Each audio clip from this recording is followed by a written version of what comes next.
Could you maybe put on a shirt or something?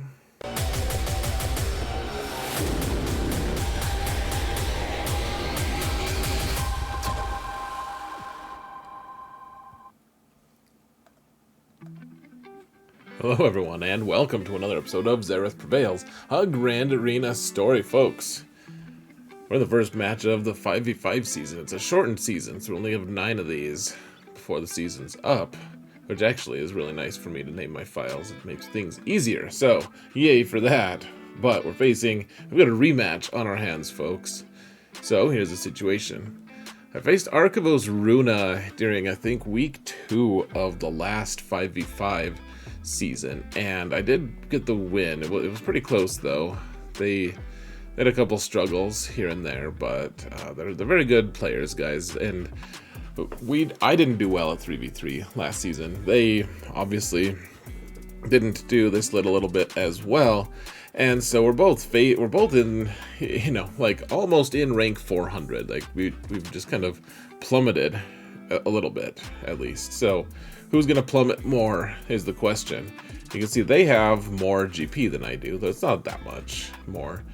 They do have better mods than me, though. Dear lord, look at those mods. So much better. The plus 25's crazy. However, I do want to point out, I do have more plus 6% offense mods by a pretty big margin. They have more of the significant relic levels. I actually have more relic 7s, apparently. Oh, and relic 9. Look at that, actually. They have more relic levels. We're pretty close, though. We're actually very close. And then there's the new Datacron stat thing. I'll keep it on here for now. Just for fun, I guess. Here's the defense that I set, guys. So after scouting my opponent, we have some new toys anyways this season. So we have a really fast Ki-Adi-Mundi and General Jedi Knight Anakin. Not sure how they ended up doing. I put them with Mace and, Qui-Gon, of course, the lead. And then I put 4 GLs and General Skywalker. Also the full bastard Darth Revan team. And then you can see Sortie in the front bottom team with the BB-8. That team is ridiculously fast. They are ludicrous speed, and I'm interested to see what my opponent ended up using on those. But, we have Jedi Master Kenobi in the back as well. All kinds of fun things that we've got going on here, guys. My opponent placed, so they typically will place 4 Galactic Legends or 3 GLs plus Starkiller. So in the front, I was not surprised to see that they had Supreme Leader Kylo and Sith Eternal with Malak, of course, so that he's defending against a Wampa auto win, basically. And then there's a Maul team and a Darth Revan team without Malak, because Malak is with Sith Eternal, with Backpack Emperor up top. This surprised me a little. He put Relic Ewoks down, and they don't even have the Omicron on. The Omicron, if you will. And he also placed Iden, even though he knows that I have Wampa. I'm not sure what his thoughts were on that. Before we jump into the fighting, though, folks, please, if you haven't already, please like, subscribe, or comment. We are trying to mount the algorithm. Any help would be greatly appreciated, guys. Thank you so much for your support. You've been amazing, and let's keep going. Let's keep building this channel, please. I would really appreciate it. So that being said, let's jump into the actual fighting, shall we?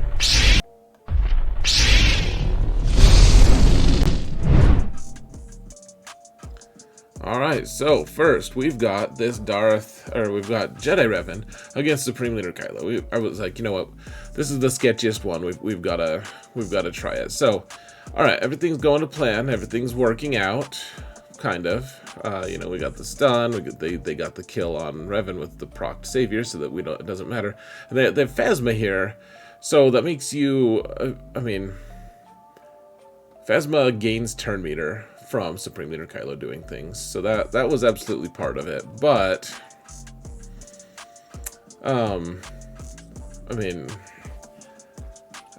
I guess the thing is this is an easier build than I'm used to. Like, there's no crew here. There's only one tank. And so if we can get the stun with Luke, which we did, then we're good to go.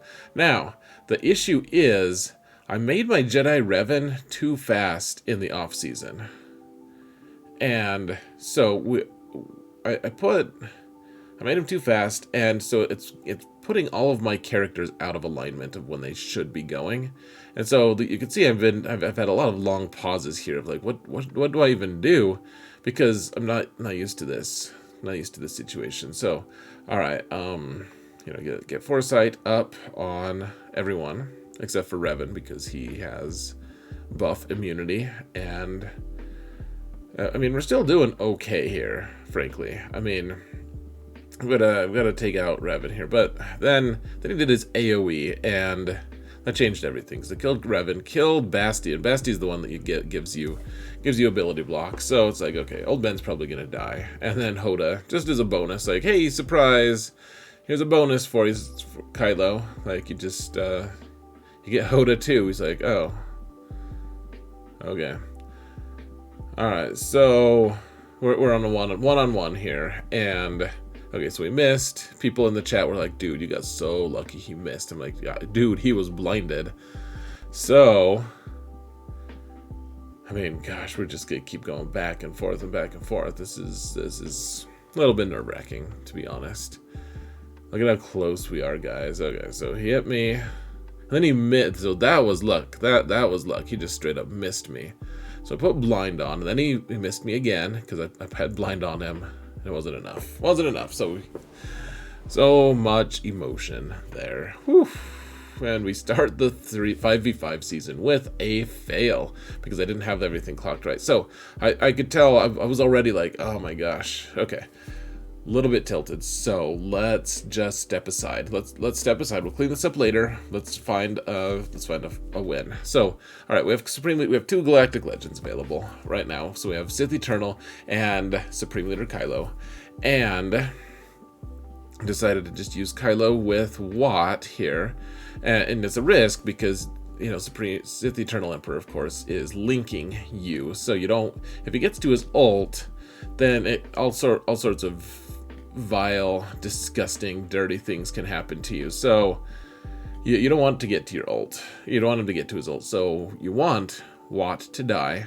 But otherwise, okay, so Watt's dead. We have the shield tech on us. So, I mean, they're putting healing immune on us, shock, the ability block, but the shield tech is so nice because whenever it's our turn, we just dispel all the nonsense. And yes, it seems a little sketch, like they've taken out all of our protection and a little bit of our health. But, I mean, I have a huge health pool, and so it's, yeah, we're good. We're good. And once you start killing some of these guys, like you kill Malak, I already killed Malak, I mean, it's a lot easier. Whole lot easier, folks. So let's take out Talon here. And then one-on-one against Sith Eternal Emperor. I mean, unless he has some mechanic to help him survive a lot longer, like one-on-one, like you just slay Backpack Emperor. It's not hard, not difficult.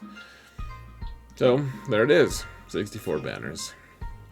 Good. After that fail previously, I mean, gosh, really rough, guys. Okay, hold on. All right, folks. So we're at the live segment, and if you don't remember, if you haven't seen my GAC videos, I always include one live segment where I show you guys what happened during the live stream, so you can see my commentary and everything. I did want to give you just a little bit of context here, so we're trying to figure out exactly how to use this First Order TIE Pilot team, and this is what happened in the thumbnail and everything. I'll let you guys explore and see what happened, but so there's a couple different things to discuss. So first off, we could take Phasma instead of OG Kylo. Phasma would give more turn meter and do a few other things that would boost the team really nicely, but she's probably not as good as OG Kylo in terms of giving everyone turn meter. The other thing was we want to get our burst damage down. Like, we want to start doing a lot of damage, and looking at their health, the total health plus protection. Bando was the one who's going to start with the taunt from Maul lead. And so I'd be able to start. My Hux is really, really fast. And so is everyone else, actually, under First Order TIE Pilot, because he gives everyone 100 speed. And then Crew gives everyone else another 30 speed. So the question was, should I take Crew out and put Hux in instead? Because Hux is going to have everyone do a lot more damage. Like, he facilitates more damage, whereas Crew facilitates more, like, kind of survivability. So I decided I wanted to try Crew first, and so you guys will see what happens. This is pretty interesting. Let's go to the actual live segment now, shall we, guys? Let's do it. Maybe someone else has done it and posted a video, but if they have, I haven't seen it. So this is science. Alright, guys. Oh man, I'm so nervous. Let's see how this goes.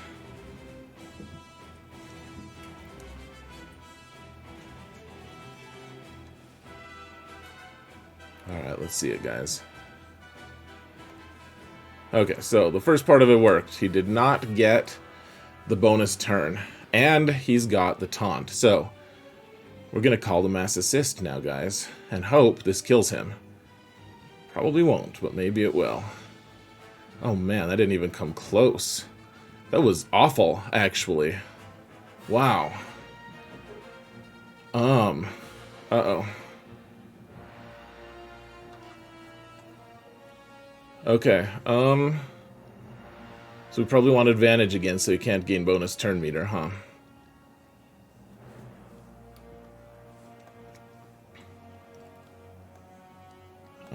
Let's stun for some reason. Okay, so now he's in poop stance. Oh man, we almost just got him. Yikes. Oh my gosh, and healing immunity. Oh geez. Okay, well this is quickly going south, folks. But we're gonna probably. Oh man. Let's see.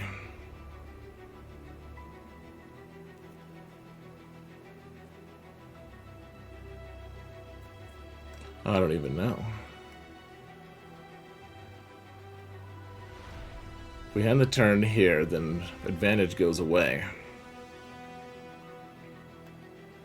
If we just do a basic. I don't know, I just don't know these kits well enough, guys.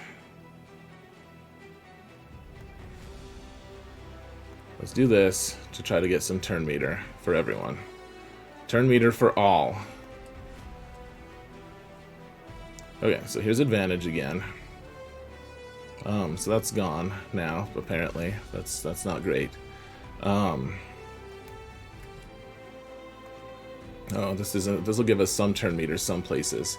I don't like this damage immunity thing, guys. This isn't my idea of fun. Okay, so maybe we kill Canderous here at least, please. Okay, we got one. We killed someone. Oh, don't be hitting Hux, please. Please just hit Crew from now on. Just hit Crew.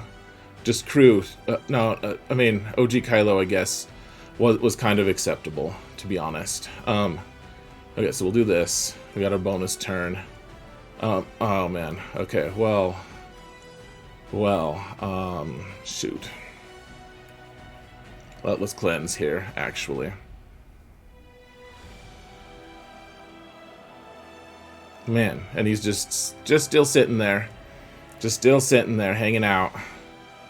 Happy as a clam. Here, let's kill Watt, at least. Oh, and we got a bonus Bo-Katan. That was good.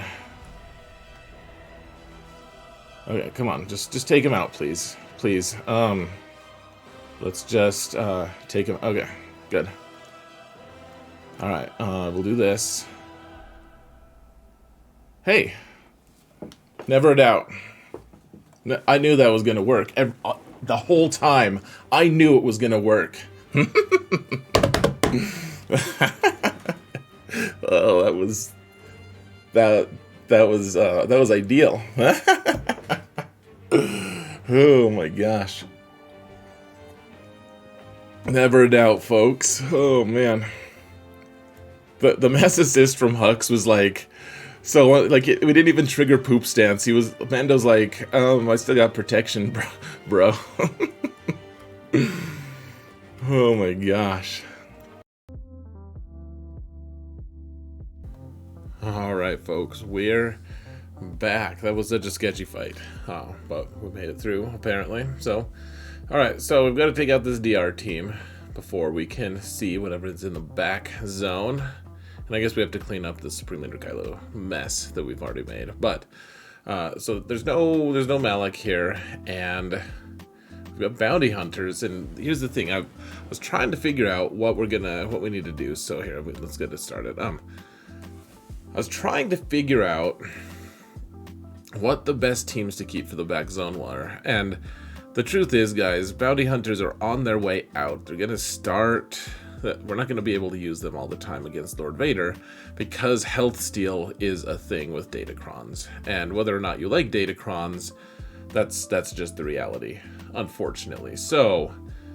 Bounty hunters, I was like, my opponent might easily have put Lord Vader in the back without any Datacrons, or with Datacrons, without Datacrons. Neither of us had really invested a ton in Datacrons, to be honest, and so I wasn't that concerned, but if you had put any amount of health steal down, I was like, bounty hunters probably aren't going to be the very best option, and we do have Starkiller left. We do have the Eternal Emperor left. We have a little bit of play here at least. I have Traya that I could maybe kill the ads for Lord Vader team, something like that. So, there's a few different options that we have. So I decided to use my bounty hunters because they're high banner win.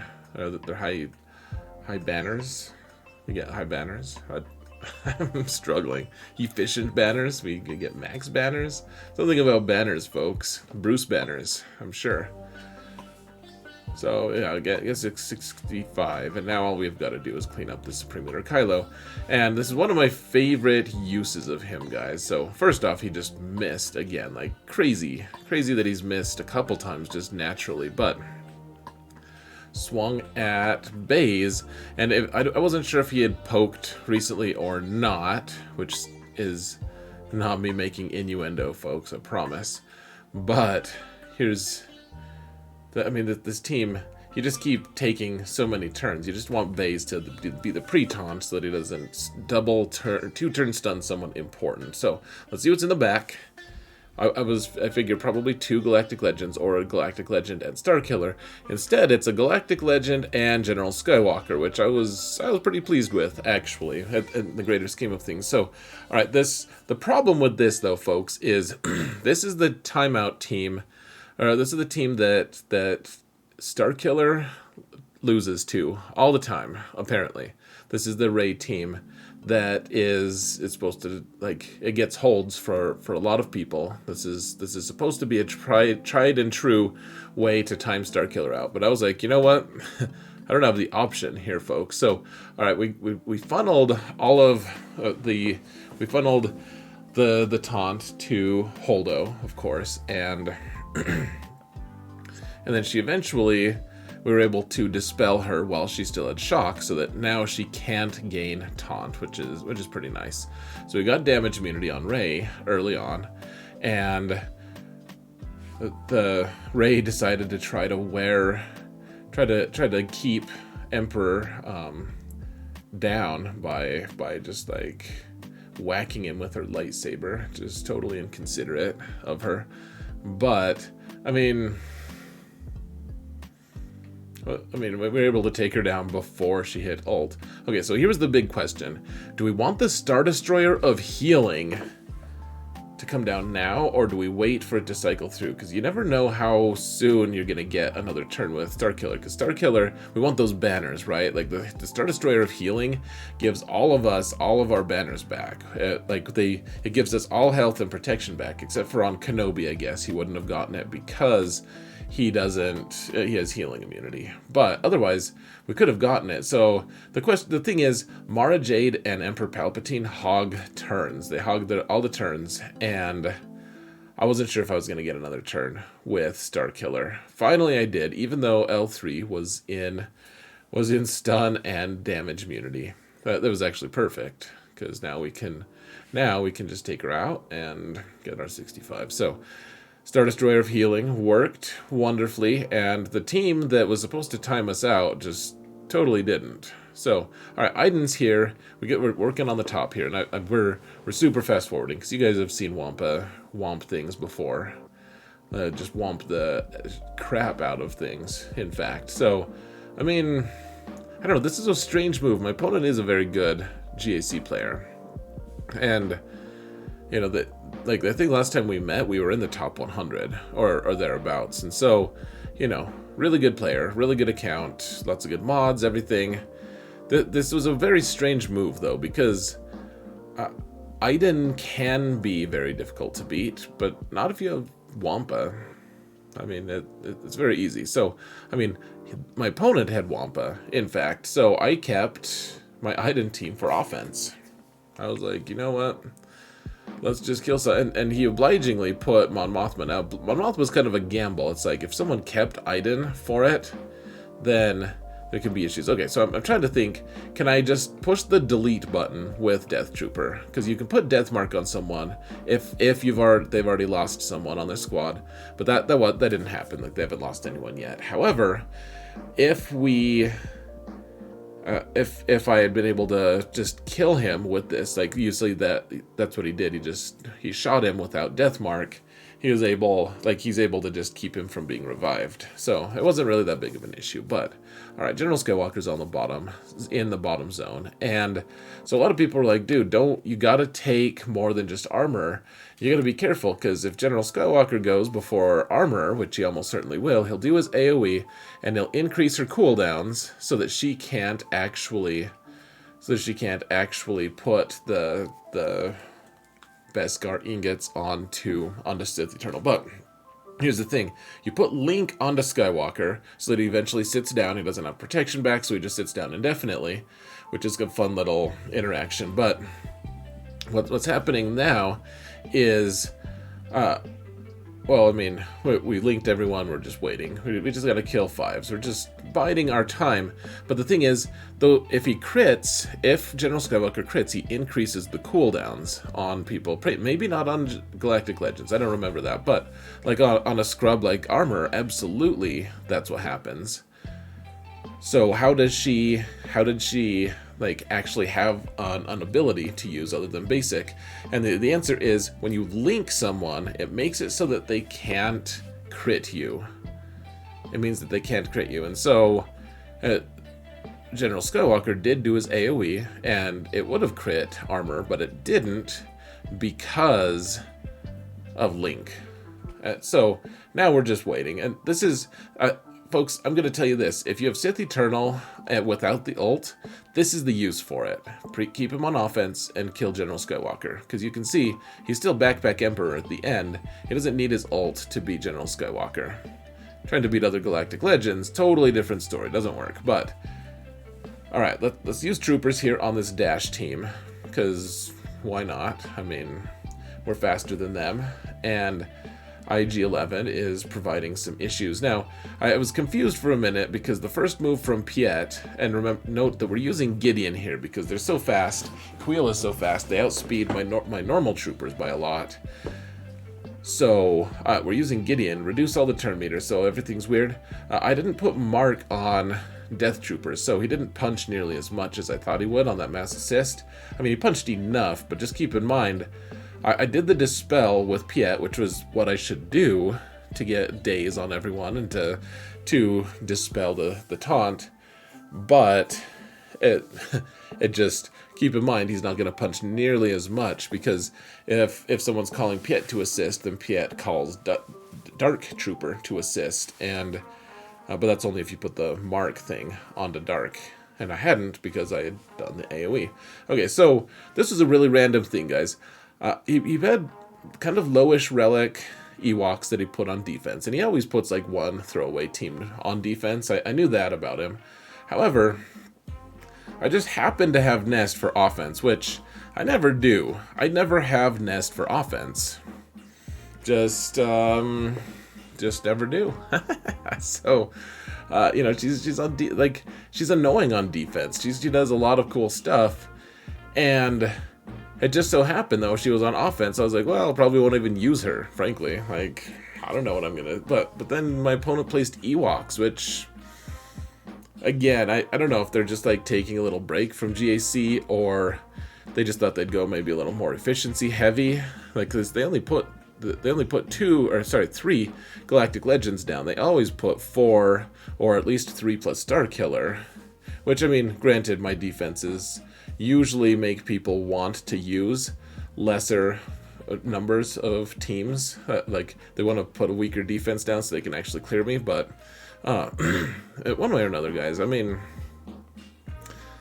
this was cool. One thing I will note is that Nest, I've had to reduce her tenacity a little bit. I actually did put a tenacity datacron on her so that she could resist a lot of what Logray tried to do, a lot of his vile perpetration. So, alright, this Executor team is going to be more and more common in GAC, guys, so keep that in the front of your mind. Sorry, folks, I needed to sneeze, so we're going to restart this battle. And what I want you to do, so CLS is clearly going to beat this Finn team. There's no question. But what I want you to note is, like, I'm being very deliberate here. We're really in a battle for banners, trying to get as many banners as we can, because I had that one fail, and my opponent has a lot of teams for offense. So it's going to turn into an efficiency match. And so we're using this the CLS team to be as controlled here as possible. So what we're doing is we want to, okay, so Poe's the one who's going to do the most damage. So we took him out, and I'm trying to reduce turn meter on that veteran shoe. It didn't quite work, but we got the stun on their other Poe, their more different Poe. And then I did the shrug there on Finn to get tenacity down so that eventually Chewie can stun him. And now I'm trying, okay, so the next biggest turn meter is going to be this Resistance Trooper, so let's try to reduce his turn meter with a mass assist, which eventually did kill him, but Han was the one who I wanted to do the mass assist. Now let's do the AoE here. I decided if I do the AoE, maybe we just get a twofer here, and in fact we did. So everything's about control here, guys. That's the whole thing. Know which characters stun, and be looking at that turn meter. That's a really important aspect. So, all right, we're already through, folks. We're through the ships, and this is such a weird thing, guys. All right, so you use rebels here. You can't use. I mean, my own Executor's on defense, so you can't really use your own Executor to counter this anyways, unless you have a faster Executor or faster other ships. Like, as long as your Executor goes first, then you can call the mass assist and kill their IG, and then you can win. But if it's a coin flip, then you lose half the time for like no gain. So you don't want to do the mirror match. You don't want to use Finalizer. That doesn't work either. You have to use Rebels, and this is why you need to start working on your Biston's ship, because you need to get turn meter. So at the start, and this is the only way you outspeed everyone, is by you getting Biston up to Relic 5 at least, so you outspeed everyone. Now, what you're going to do, you have to target their IG 2000. And this is such an RNG fest, guys, because he's going to increase one of your ships to, he's going to increase their turn meter. And you need that. You really want it to be Biggs. You really want Biggs to get the turn meter. So, target here. And instead of Biggs, we got the turn meter for the Falcon. If it had been Biggs, then Biggs would have, been able to go here. And that would have been wonderful. But as it is, you can see they have Biggs is not going to outspeed any of these other ships. We need Biggs to go. And so we're going to do the wiggle with Falcon, and then we have to pray that his basic is going to get Biggs enough turn meter to actually go next.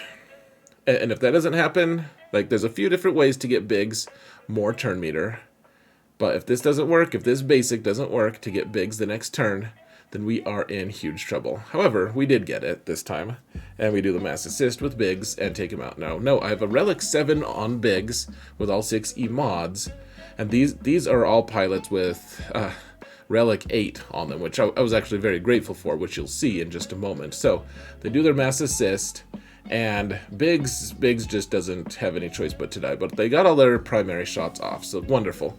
So here's the interesting part, though, folks, is if their Cad Bane had been one relic slower, my Home 1 would have gone first, and Home 1 would have had to mass assist on the Razor Crest. Instead, their Xanadu Blood went, killed our Biggs, which is sad, but now we can mass assist on Xanadu Blood. So, honestly, having lower relics on Akbar helps a lot. I've been practicing this in Arena. It is 1,000 times more difficult if you can only shoot Razor Crest, but with the mass assist. But now we can do the mass assist and hit their Xanadu Blood. And it's still not easy here, to be clear, guys, but it's much easier. So we get rid of Xanadu. Now we can start hitting their Razor Crest, obviously. Houndstooth is here, and I mean, now we're just playing the back and forth game. Now, always, if you have Breach on someone, then you probably want to call in the Y-Wing. Or actually, I would still call in Cassian. Like, calling Cassian in first whenever I practice this in Arena, which I've practiced it a lot actually lately, you have a way higher win rate than if you take it. I know that there are some guides out there that say take in the Y-Wing, and the Y-Wing is nice, but Cassian, in my opinion, is just higher percentage. So we're just playing the game, just waiting until we want to dispel that nonsense on Slave 1 there. And now, always do the wiggle when you can with the Falcon. Sometimes, and keep in mind, they'll get rid of the no target, like don't target me buff on the Falcon. That'll happen sometimes when they do their heal from Executor. So that does happen sometimes. Okay, so now things are a little bit more difficult, because now Houndstooth will have the taunt until it's dead, because we have undispellable Breach on us.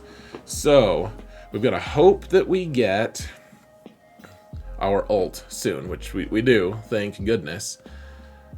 So do the basic and then do the wiggle so that you get 100% turn meter, and then luckily, Y-Wing stuck one of its 2 debuff attempts on Houndstooth and took it out. So, all right, 66 banners is still not great banners, folks, but we made it through, and part of it was because their pilots were like too good, which is hilarious to me. But, anyways,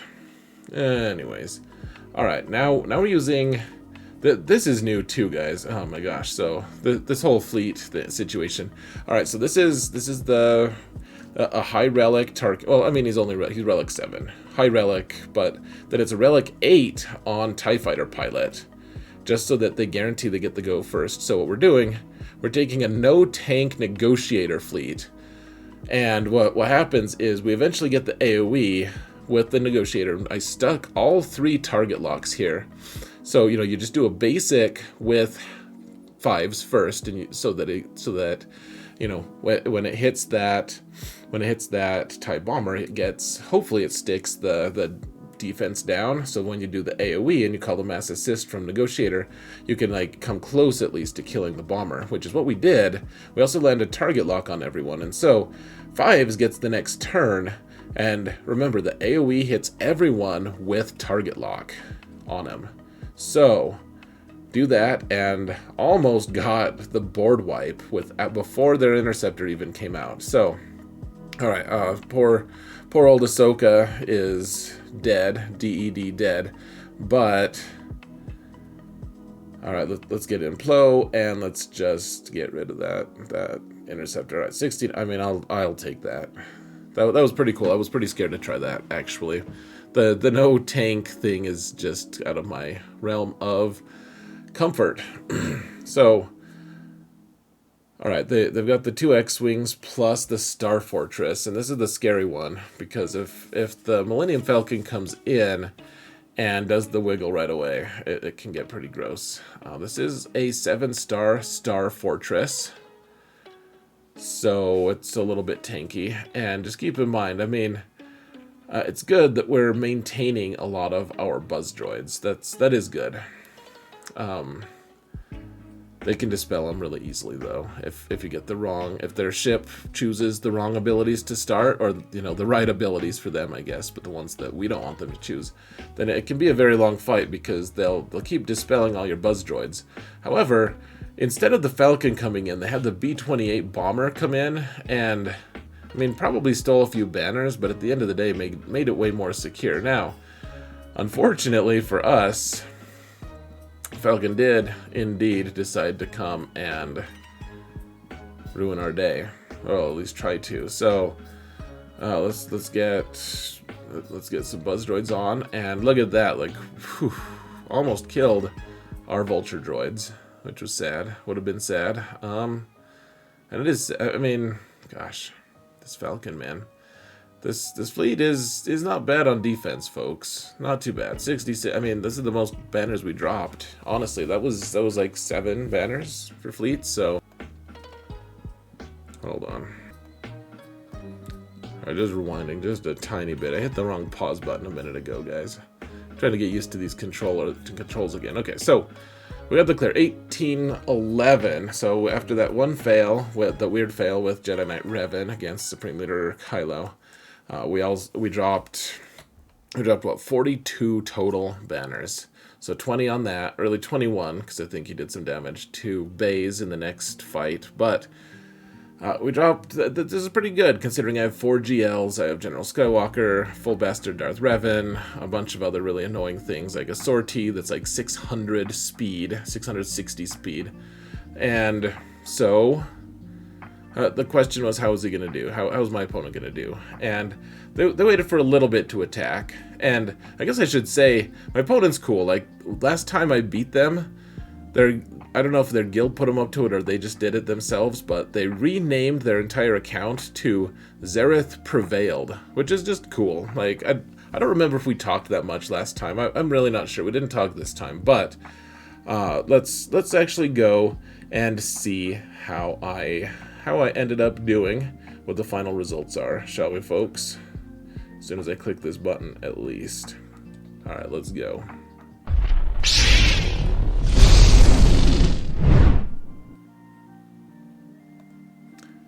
Alright, so my opponent did in fleets fail once against my Chimera, even though they, well, what do they keep? I guess they didn't. They placed their Executor and their Chimera, so I guess that's not too surprising.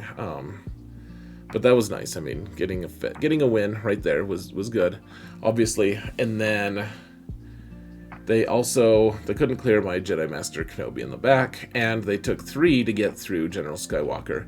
Now I do have a Datacron on Kenobi, which gives them more punching ability. So, you know, it gives them like extra max % health. So poor old Clone Wars Chewie just bit the dust, but who cares about that dude, really? I just needed a tank there, Galactic Republic tank, and otherwise, yeah, he couldn't clear that, so I ended up winning pretty decisively. I had failed once, he'd failed against 3 different squads and multiple times against a couple of them, or against one of them, so we got the win. So good match. I would be very interested to know how my Datacron affected things. I no idea at all. So my final thoughts, folks. I've missed 5v5. I was on such a tear last time. I had the best season I've had ever, really. I went 9-3 during the last 5v5. I ended up at number 38 on the leaderboard, and I did great. And then 3v3 came and just kind of messed me up, which was sad. But you know, whatever. Okay, so First Order TIE Pilot with First Order is fun. I think. I mean, it was terrifying, that match. It was pretty out of control. It was a wild fight, but I mean, we ended up winning that, and we would have won the match anyways. But you know, it was against a good Maul team. It was just funny. We didn't even come close to killing Bando on his first volley. So I want to try Huck's lead next time. We'll have to see how that goes. Finally, we're facing a patron next match, and that'll be interesting. It's one of those fights that doesn't exist in nature because it's going to do something, so everyone's going to do something different than they normally would. That being said, guys, let me know what you think of this fight. What was your favorite part? Do you think I could do something better or worse? Respectful commentary, please. Thank you all so much for watching, and remember that in all things, Xaereth prevails.